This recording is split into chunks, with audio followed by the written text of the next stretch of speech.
नीमका थाना से हमारे विधायक और कांग्रेस पार्टी के उम्मीदवार सम्मानित सुरेश मोदी जी, हमारे ब्लॉक के अध्यक्ष जी, हमारे प्रधान साहब, मंच पर उपस्थित पार्टी के सभी पदाधिकारीगण, नेतागण, इस चुनावी सभा में मौजूद किसान भाइयों, आदरणीय बुजुर्गों, नौजवान दोस्तों, माताओं, बहनों, 25 तारीख को राजस्थान में वोट पड़ेंगे।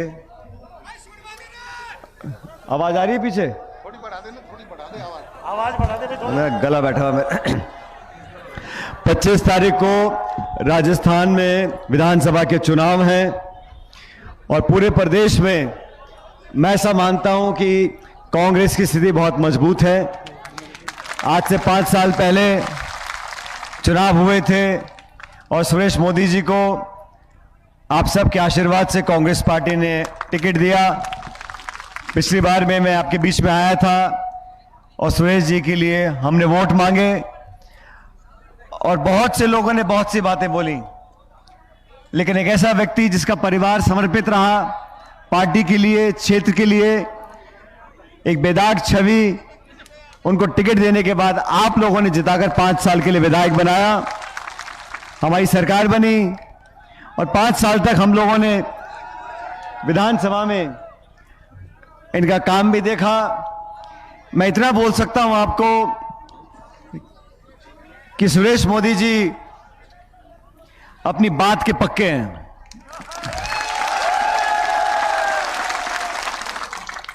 और मुझे वो लोग पसंद हैं जो दिल के सच्चे होते हैं और बात के पक्के होते हैं। और इस बार भी फिर चर्चा चल गई कि कांग्रेस पार्टी इनको मौका देगी कि नहीं देगी, लेकिन मैंने कहा इस क्षेत्र के लोगों की निस्वार्थ भाव से सेवा करी है, सब लोगों को साथ लेकर चले हैं, जनता का विश्वास इनके साथ है और मुझे खुशी है दोबारा सोनिया गांधी जी ने, राहुल गांधी जी ने, खड़गे जी ने सुरेश जी को आपके बीच उम्मीदवार बनाया है। उम्मीदवार बनाया है, हो सकता है हमारे कहने से, लेकिन आपके भरोसे पर बनाया है, आपके वोट के भरोसे पर बनाया है। राजस्थान में बीजेपी का प्रचार हो रहा है, लेकिन कोई दम नहीं है। मैं देख रहा था किसी का मुरझाया हुआ मुंह है, किसी का मुंडा लटका हुआ है, कोई इधर उधर देख रहा है, किसे पता ही नहीं कि भाषण तो मैं दे रहा हूं, 2 रुपए मैं खर्च कर रहा हूं, बाद में मेरी चलेगी नहीं चलेगी, किसके सर पे टोपी धर दी जाए पता है किसी को नहीं है।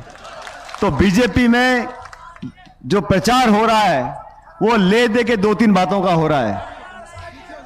हम पूछते हैं बीजेपी की सरकार केंद्र में है, मैंने कई बार सवाल पूछा, मैंने कहा भाई हमारी सरकार केंद्र में थी, मैं सरकार का मंत्री था मनमोहन सिंह जी के साथ, हमने 2-4 काम किए। अभी गांव में काम चलते हैं, कहीं कहीं कम कहीं ज्यादा, लेकिन नरेगा का काम चलता है। यह कानून बना है, यह कानून किसने बनाया? सोनिया गांधी जी और मनमोहन सिंह जी ने बनाया।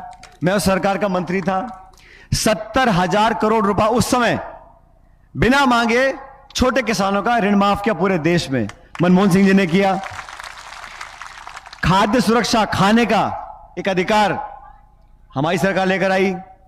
शिक्षा का, पढ़ाई का अधिकार देश में कानून बनाया है, हमारी सरकार ने बनाया। अब 10 साल से ये बीजेपी की सरकार दिल्ली में बैठी है, 10 साल हो गए, इनके काम सुन लो। पहला तो बनाया किसानों के खिलाफ 3 काले कानून। 1.5 साल तक किसान दिल्ली में धरने पे बैठे रहे, सैकड़ों की मौत हो गई, तब जाके हाथ जोड़ के बोला हाँ भाई गलती कर दी, ये काले कानून वापस ले रहे हैं।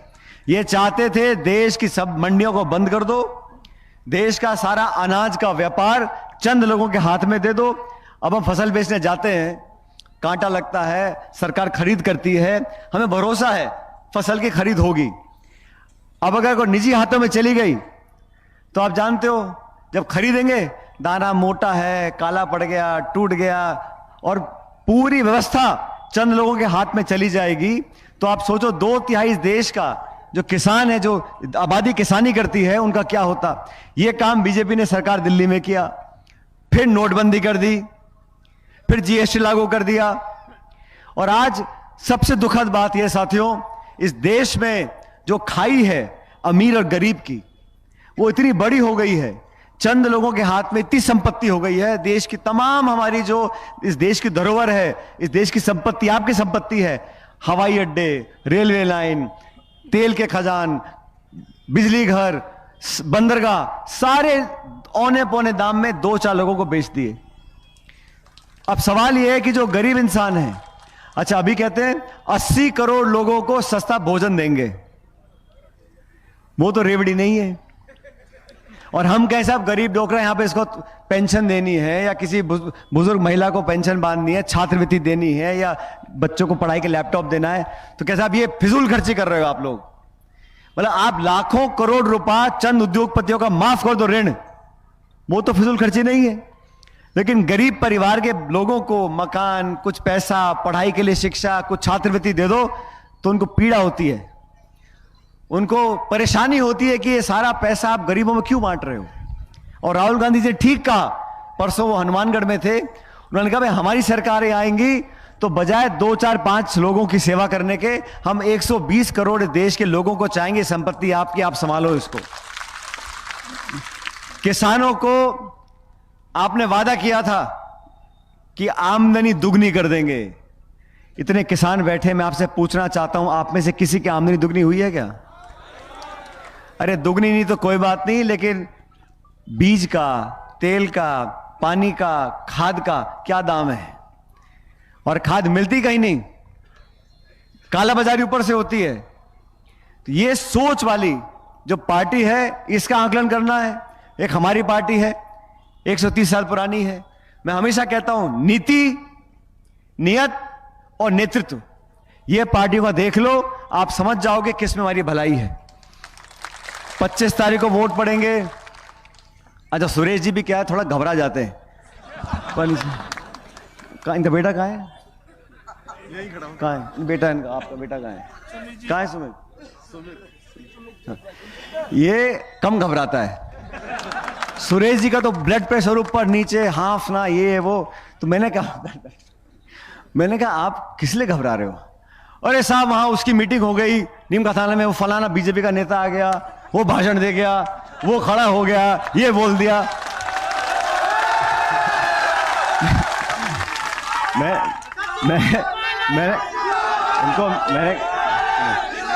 मैंने कहा क्या हो गया? मैंने सुरेश जी को कहा, मैंने क्या हो गया? कहते नहीं टाइम निकल रहा है और चुनाव प्रचार आगे बढ़ रहा है और बीजेपी ये कर रही है और कोई मुख्यमंत्री आ रहा है, कोई नेता आ रहा है, कोई ये आ रहा है। मैंने कहा सुरेश जी आप टेंशन मत लो, मैं हूं ना।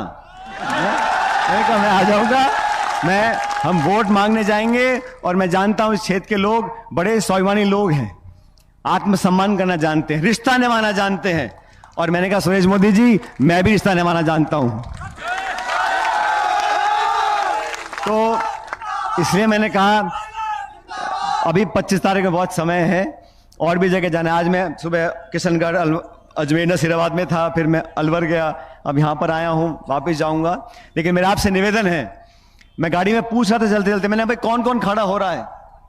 तो मुख्य मुकाबला 2 पार्टी का होता है, आप जानते हो, और सरकार भी 2 ही पार्टी की बनती है, या तो कांग्रेस या बीजेपी।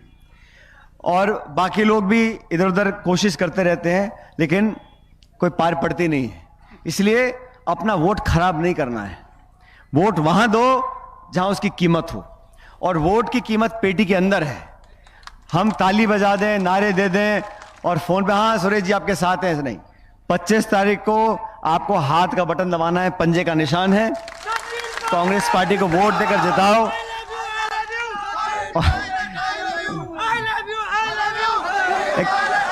एक तो भाई ये जो नारा है ना, ये तो मेरे पल्ले से पड़ता नहीं, ये तुम मेरे खैर आप 25 तारीख में ज्यादा समय नहीं है, आप सब लोग अपने अड़ोस में, पड़ोस में, 36 कौम के लोग, ये कोई जाति बिरादरी की बात नहीं है। और सुरेश मोदी जी के पूरे परिवार ने कई दशकों तक इस क्षेत्र के लिए काम किया, आपके बीच में रहे, और मुझे खुशी इस बात की है कि कोई इनके दामन पर छींटा नहीं है, कोई आरोप नहीं लगा सकता। बाकी विरोधी तो विरोध करते हैं, उसका कोई अंत नहीं है। विरोधी विरोध करते रहेंगे, लेकिन अगर मन नियत साफ है, जनता के लिए काम करने का मन है, वो काम इन्होंने करके दिखाया है।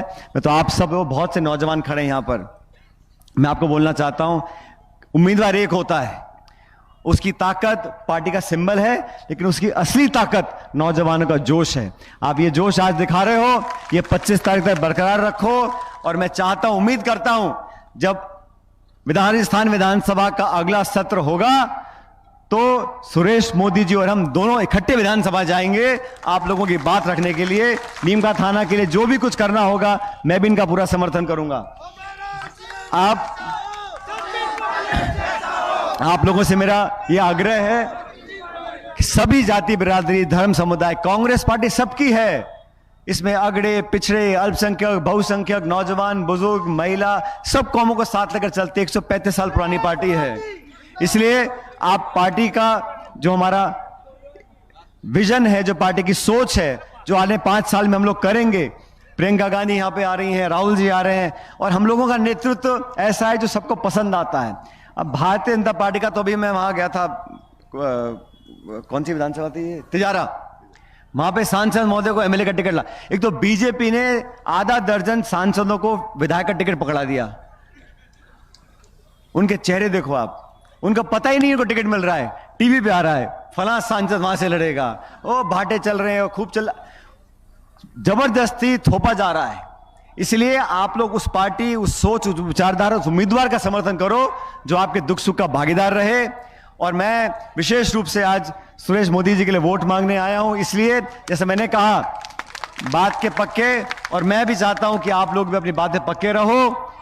और कृपया करके अब से लेके 25 तारीख की शाम 6 बजे तक सुरेश जी का ब्लड प्रेशर बढ़ने मत देना, इनको शांति से रखो, आप सब ताकत देते रहो।